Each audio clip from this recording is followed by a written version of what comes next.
হরে কৃষ্ণ ভক্তগণ, আজ বলবো পৌষ মাসের ব্রত কথা। পৌষ মাসের মা লক্ষ্মীর পাঁচালী।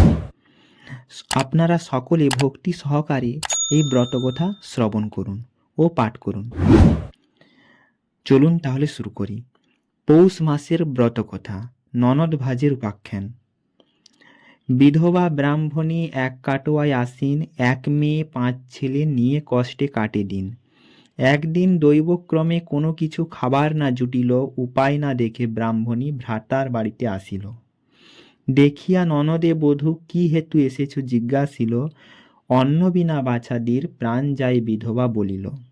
মোদের আহারান্তে যাহা রবে তাই নিয়ে খাবি। বধূর বাক্যে দুঃখী ননদ তখন উপায় কি আর ভাবি। কিছুদিন পরে সে ভাজির কাছে চাই লাউয়ের পাতা। বধূ বলে সবগুলি তব ভাইয়ের গোনা গাথা। তবে আমি দিতে পারি যদি দাও উকুন বাছিয়া। ননদ বলে আজ গুরুবারে উকুন বাছি কি করিয়া। বিধবা ব্রাহ্মণীর বাক্যে অতি ক্রুদ্ধ হইয়া তাহার আঁচলের খুদ সব লইল কাড়িয়া। আরও দুর্বাক্য শুনে সে দুঃখে বাড়ি পানে যায়। পথ মাঝে এক মৃত সর্প দেখিবারে পায়। মন দুঃখে আনি তারে গৃহে রন্ধন করিল। ক্ষুধার জ্বালাতে পুত্র কন্যা সবে আসি মায়ের ঘিরিল। ক্রন্দন করিয়া সে বলে লক্ষ্মী মোরে একই করিলে। পুত্র কন্যা আত্মঘাতী পাপে মজাইলি। এত শুনি শুভ দৃষ্টি দেন দেবী হাঁড়ির উপর। সিদ্ধ সর্প হয় তখন সব সোনার আকর। তাহা দেখি ব্রাহ্মণী বিস্মিত যে হইল।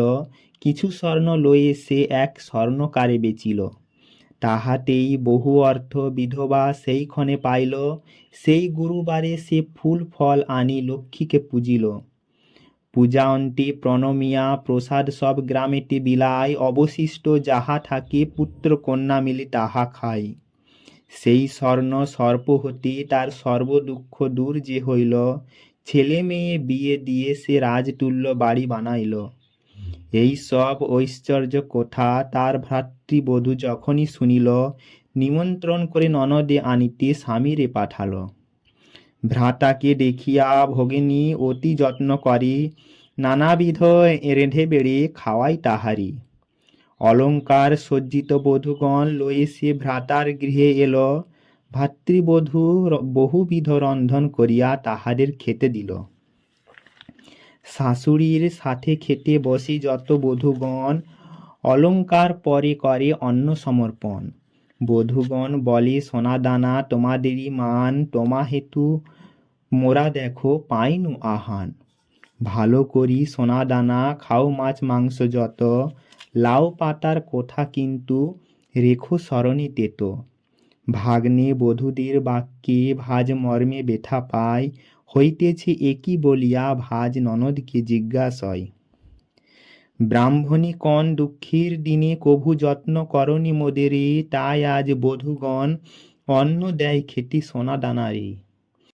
ননদ বচনে ভাজ লজ্জায় ধরে তার পায়। সর্বদোষের জন্য সে ননদের নিকট ক্ষমা চায়।